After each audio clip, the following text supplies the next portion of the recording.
مهما ضاقت عليك الدنيا بأسرها انظر للسماء، تكفيك سعة السماء. لهذا احيا في ساعتك، في لحظتك، في جمال وقتك، عش مملكة نفسك، واحيا دائما وأنت تنظر للسماء، فالسماء لا تضيق بأحد، فكيف برب السماء؟ كيف برب السماء؟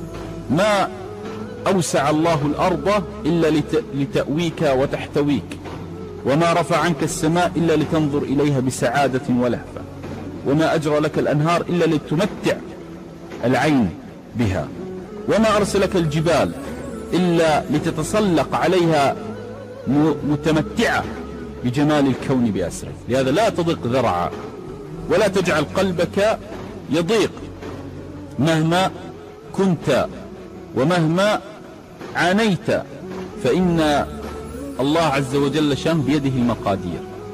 وما خاب عبد قال يا الله، لا يخب عبد قط قال يا الله، واتجه لربه ومولاه، وعلم أن الله سبحانه من سعة رحمته لا يضيقها على أحد أبد، لا يضيقها على أحد.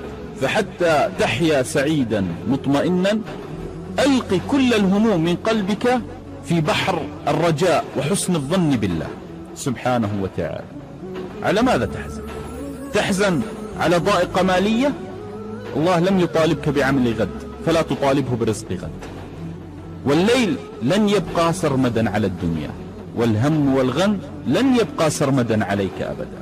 سيأتي الفجر لا محالة ويشرق بعنان يومك وبسماء يومك حتى تبتسم وتبتهج. فعلى ماذا تحزن؟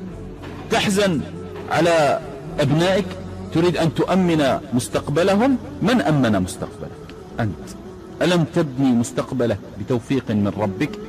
الله إذا أحب لا يخذل ولا يترك ولا ينسى سبحانه، يبقى مع حبيبه، يبقى مع حبيبه أبد الدهر سبحانه وتعالى. فاصبر لحكم ربك فإنك بأعيننا.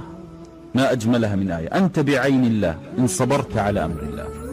اصبر على القضاء والقدر، وعلى الابتلاء والشقاء، وعلى المرض، ستكون بعين الله ما حييت، ولن يضيعك المولى. وما كان الله ليضيع إيمانكم، الله لا يضيع أحد سبحانه وتعالى. لهذا اتكل على ربك، واعلم أن الله سبحانه وتعالى على قدر توكلك عليه يعطيك الله سبحانه وتعالى ما تريد. على ماذا تحزن؟ سألك بالله، على ماذا تحزن؟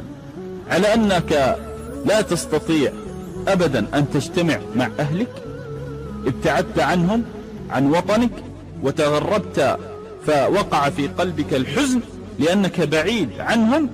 ما تدري، ابتعد النبي صلى الله عليه وسلم عن مكة فرجع لمكة وفتح مكة ورفع الله شأنه سبحانه وتعالى. على ماذا تحزن؟ ما يوجد بلاء يأتيك إلا واعلم أن الله سيمنحك بصبرك أضعاف العافية جل وعز. لهذا قوم حياتك، قوم هذه الحياة ما استطعت، وأقبل على ربك. لا توظف الحزن بعقلك، وأوكل الحزن لله، أوكل الحزن لله. ومن وكل أمره لله فرج الله عنه ما فيه.